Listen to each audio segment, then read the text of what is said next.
Eu digo que as pessoas que é indicado fazer a constelação é quem quer mudança. Então, um diferencial da constelação familiar é que ela faz parte do conjunto das terapias chamadas breve.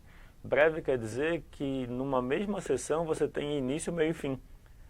Então, por exemplo, você pode fazer um processo de algumas sessões de constelação familiar, mas não seria um processo indefinido, porque cada sessão tem, como eu falei, um início, meio e fim. Quer dizer, tem um momento de entender o que se quer trabalhar, se faz esse movimento da constelação, o que caracteriza uma constelação é o foco no momento presente e nas sensações.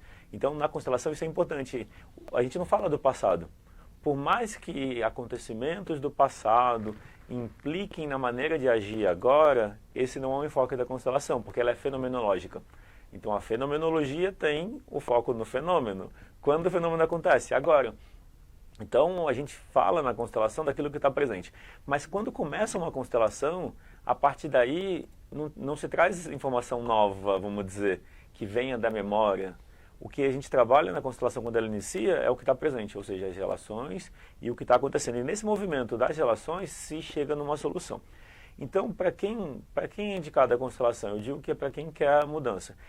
E aí é possível a pessoa já estar numa terapia, num processo terapêutico, porque é importante a terapia para a pessoa se ouvir, para ela entender como aquilo que ela está passando se encaixa. Então, é possível estar fazendo um processo terapêutico, vamos dizer, de longo prazo, vamos dizer assim, e é possível fazer constelação pontualmente, para trabalhar um aspecto que é sistêmico.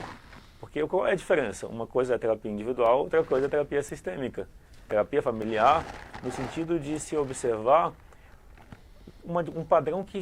Pronto, então aí eu respondo a segunda pergunta, que é: que tipo de tema seria bem apropriado para a constelação familiar?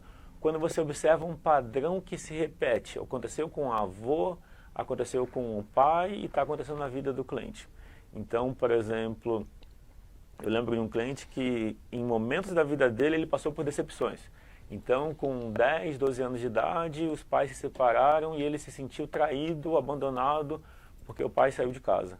Daí ele se casou e também teve o desentendimento, se separou e todos os bens, ou grande parte dos bens, ficou com a esposa.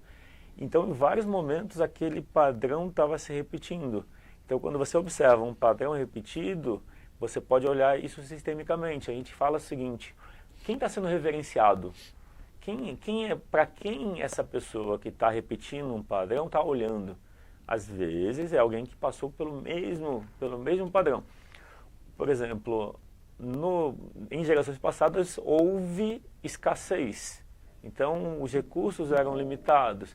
Daí a pessoa hoje, quando tem possibilidade de ter sucesso, de alguma forma se sabota, de alguma forma não chega no compromisso, ou se no trabalho não entrega um projeto, e daí, claro, perde o emprego e de novo vai para a escassez.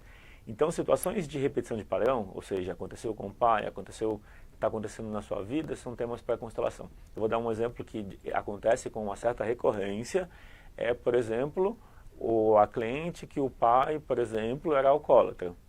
Daí, muito frequentemente, na relação de casal, ela se envolve e se casa com alguém que é alcoólatra também. Qual que é a probabilidade que ela escolheu conscientemente isso? Então, o que estou trazendo é, dentro desse campo, tem essas informações que não são racionais. Ninguém escolhe conscientemente fazer o mesmo que aconteceu na geração passada. Muitas vezes é um movimento emocional, que a gente chama do campo. Existe também uma questão vamos colocar assim, os filhos, o filho ou filha, percebem nos pais uma tristeza, um pesar. Muitas vezes isso é visto na constelação como um desejo de partir, um desejo de ir embora, um desejo até de falecer, mesmo que inconsciente. E aí os filhos assumem o mesmo destino. Ou seja, eu salvo você, é uma fala que a gente traz para perceber o padrão limitante. Ou eu no seu lugar. Quando a gente traz consciência para esse padrão, dentro de uma constelação a gente libera, a gente traz o positivo, que é o honrar a vida, que é assumir a vida plenamente em honra aos pais, ao invés de abrir mão da vida para reverenciar os pais. Então, Então, temas que têm a ver... Vou colocar assim, ó, temas que são difíceis de resolver na terapia individual, na constelação, de alguma forma, encontram uma solução mais facilitada. De forma geral, dá para trabalhar na constelação qualquer tema importante, não só temas de relacionamento. E isso falar tema de relacionamento, eu estou falando de tudo, né? Tudo é relacionamento. Mas temas de relacionamento com as emoções, relacionamento de casal, relacionamento com os pais, com filhos, relação no trabalho, projetos, ou seja, eu quero trazer um último componente, a constelação não é só para resolver problemas. A constelação pode ser também para você pensar no que você quer realizar. Tanto é que existe o contexto da constelação organizacional, que não é só para problema, mas é também para ter uma visão sistêmica, até para fazer melhores escolhas.